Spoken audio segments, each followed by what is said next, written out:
Great. Hi, thank you for joining us for Journal Club this week. I'm Anahit, and I will be presenting a paper today. I'm going to share my screen.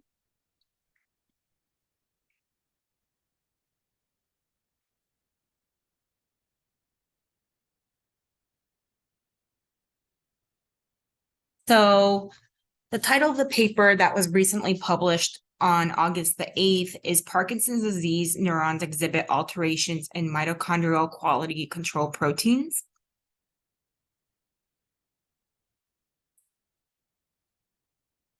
So just a brief introduction. The substantia nigra, or SN, is located in the midbrain right here.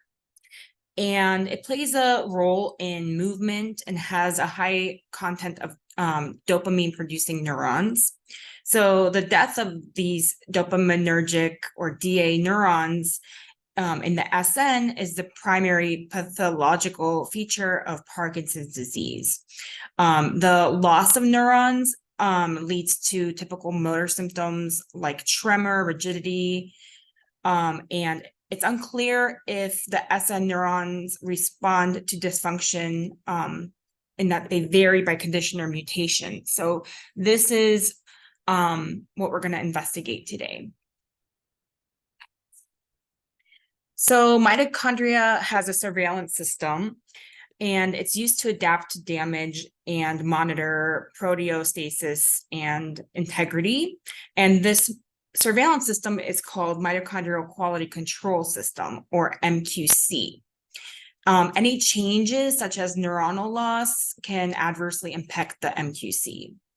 So here on the left, we have a diagram where it shows the balance between mitochondrial adaptivity and adaptability, and protein aggregates and the age-related oxidative stress that occurs. So mitochondrial adaptability balances this out, and you have neuronal survival. But when the right outweighs the left, you have neuronal loss. So MQC operates through three processes. The first is mitochondrial protein synthesis and import of new building blocks for mitochondria, and that's shown to the left here. And it involves these proteins here. Then there's also mitochondrial protein folding and degradation to maintain protein homeostasis within the organelle and the respective proteins. And finally, mitochondrial fusion, fission, and mitophagy to turn over dysfunctional mitochondria with the respective proteins below. So these are the three categories, three groups, and they all contribute to MQC.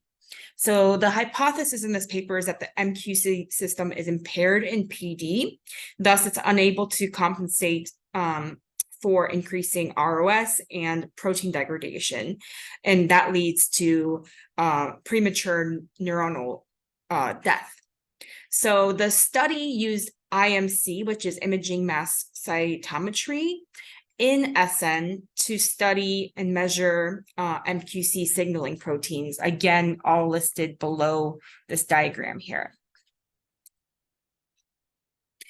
So depending on the optimal heat-induced antigen retrieval buffer, the IMC detection of these targeted proteins, the 15 listed previously, was conducted in one of two experiments, either an EDTA or sodium citrate. And this was done with PD, mtDNA, and POL-G, as well as control neurons, again, with these 15 proteins. So POL-G mutated neurons were used to compare to PD patient neurons to understand how varied mitochondrial dysfunctions are impacted. So you have the figure of the experiment design here, and below a diagram listing all the sample groups, the mean age, and etc. Images of PD Pol G and control neurons produced variable signals within each individual and between groups for both experiments. So here you have the imaging done, and then this was converted into a pixel reconstructed image. From there, you can perform extraction of the mean pixel intensity and categorization of the neurons. The pixel intensity was compiled in a heat map. This demonstrated the average level of the signaling protein abundance for each individual case in each group. So that is on the right here. You have the groups in purple, green, and pink, the different conditions, and all the individual proteins included here. High protein levels were found in 10 out of 11 controls, and this means that there's normal abundance in healthy individuals. Meanwhile, there's a decreased level among most PD and mitochondrial disease cases, and there's also considerable heterogeneity within each group and between targeted proteins.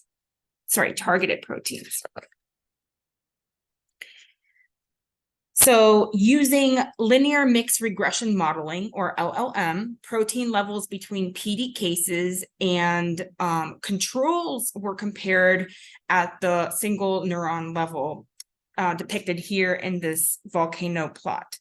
There were significant decreases in the abundance of 8 out of 15 signaling proteins, and those were characterized in PD neurons.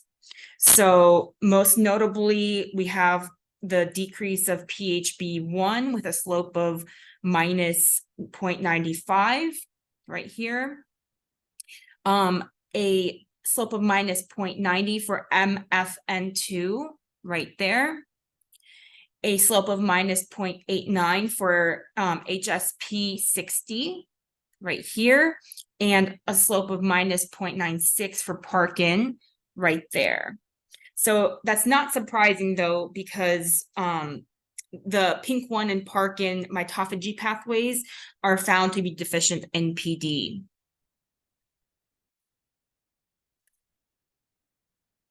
Next, we have box plots that compare the effects observed in PD to neurons with Pol G mutations.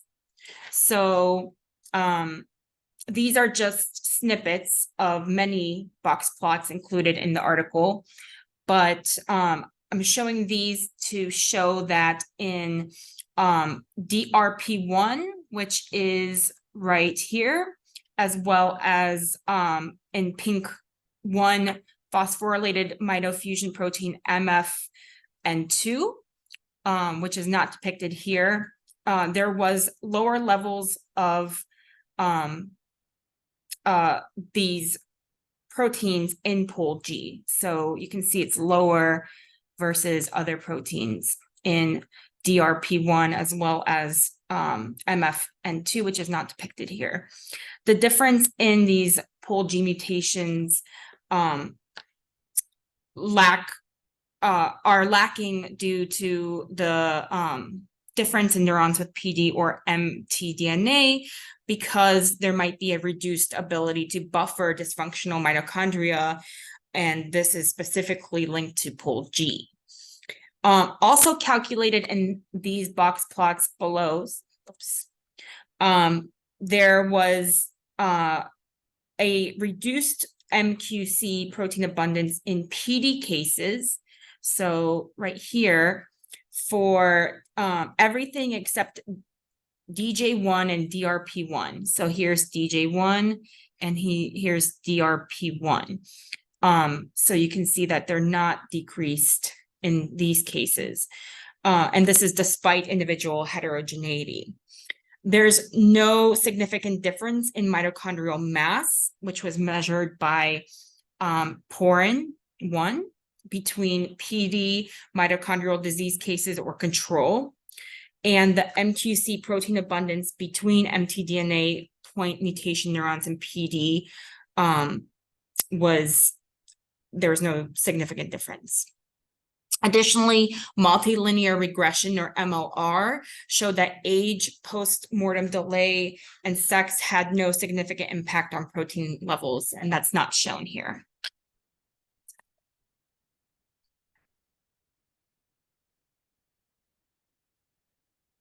So IMC's multiplexing nature allows for the simultaneous analysis of multiple proteins in the same sample pathway or process. In this study, they used Spearman correlation to analyze relationships between protein levels in single neurons in PD, mitochondrial disease, and healthy controls. So what they did is, in this plot, the ellipse color and shape represents the Spearman's rank correlation coefficient R. So the thinner the ellipse, the stronger the correlation.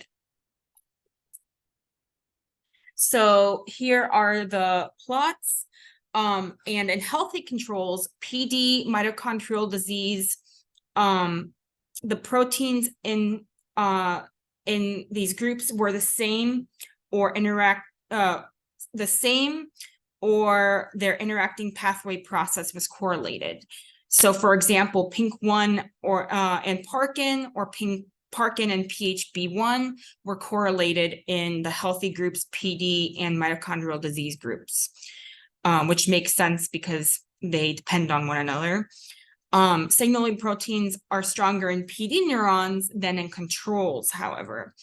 And thus there's a reduction of MQC proteins in PD neurons, and this must be synergistic with proteins like PHB1, SRT1, TFAM, and HSP60, showing stronger correlations in the healthy and mitochondrial cases, with PINK1 being also increased in PD amongst those other aforementioned. Subunits of all 5 OxPhos complexes were detected, and simultaneously so with the signaling proteins. So complex 1 subunits, that includes MDU-FA13 and MTND4, correlated in all 4 groups listed here. And this was likely due to their close association in assembly and function in the respiratory complex.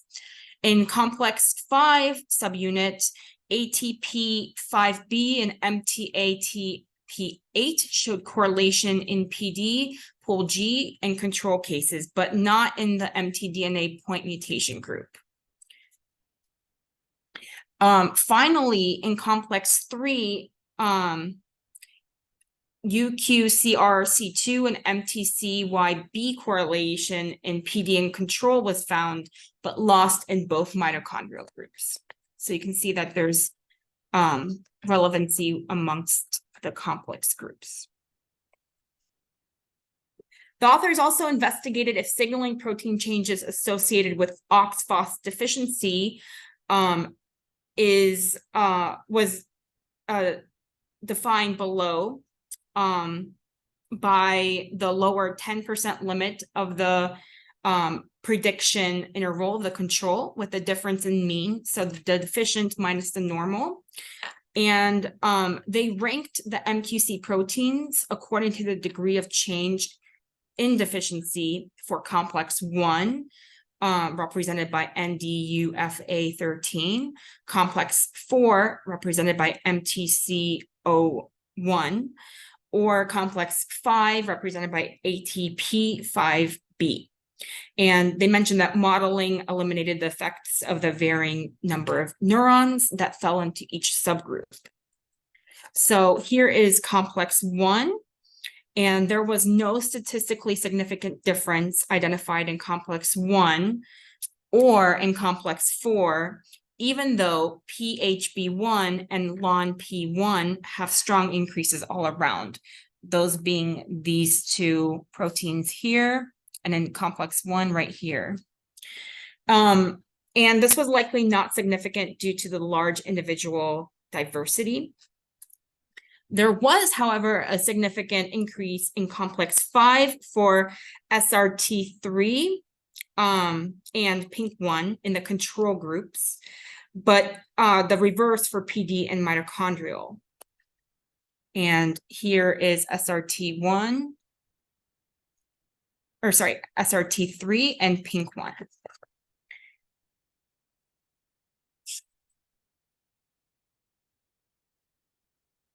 The relationship between changes in MQC proteins and α-Synuclein pathology was investigated using Bayesian modeling. And the study aimed to examine how these changes occurred in MQC. So the reason for doing this is because α-Synuclein aggregates were identified using antibody against phosphorylated alpha-syn 129, a form of α-Synuclein typically associated with disease status as well as elevated in PD brain tissue. So here we have the imaging that's done, and they did the analysis by statistically defining protein aggregation as pixel intensity above the unit 5 with the number of adjacent positive pixels above 3. Analysis therefore included neurons containing both Lewy body and more diffuse accumulations of α-Synuclein. So here we have a ranking of the difference of means. So that's the α-Synuclein positive minus alpha-synuclein negative neurons. And they identified the top 3 signaling factors being PUB-SIR65, LON-P1, and HTRA2, which showed a significant increase to α-Synuclein pathology in neurons with alpha-synuclein aggregates. Neurons with alpha-synuclein aggregates showed a decrease in the protein PGC1 alpha right here below. And this could be because alpha-synuclein is interfering with how PGC1 alpha is produced in cell nucleus. They also noticed that some PD neurons had aggregates of the protein PUB-SIR65 and these were found alongside the alpha-synuclein aggregates. And this observation matches what other studies had found in a different group of PD patients. Lastly, due to the limited number of such SN neurons, they found that they confirmed their findings with PUB-SIR65, LON-P1, HTRA2, and PGC1 using linear mixed effect modeling depicted here on the right. So just to summarize the study, the authors found a decrease in PINK1 and Parkin in PD neurons, and thus there's impaired mitophagy. They found intercellular PUB-SIR65 aggregation in PD's DA and alpha-synuclein positive neurons. And this is due to a disruption in the PINK1 and Parkin pathway. They found a decrease in mitochondrial chaperones HSP60 and PHB1 in PD. This is due to the fact that alpha-synuclein disrupts the HSP10 and 60 complex by confining HSP10 in the cytosol. There was an increase of PHB1, LON-P1, and HTRA2 in healthy neurons with complex 1 and 4 deficiencies, suggesting a protosomal response to deficiency. There was a decrease in PD versus healthy controls, likely due to the reduced PD mitochondrial adaptability. There was an increase of LON-P1 HTR2 levels in PD-SNDA neurons with aggregates versus without, likely due to the heightened intermitochondrial protease activity linked to synuclein stress. Lastly, in SN neurons, there was an increase of SIRT3 in complex 5 deficiency and control, but not PD. But the excessive ROS likely nullified the SRT3 protection, and thus that finding. So thank you so much for joining us at Journal Club this week. If you have any questions, please feel free to reach out or leave a comment below, and we hope to see you at the next Journal Club. Bye.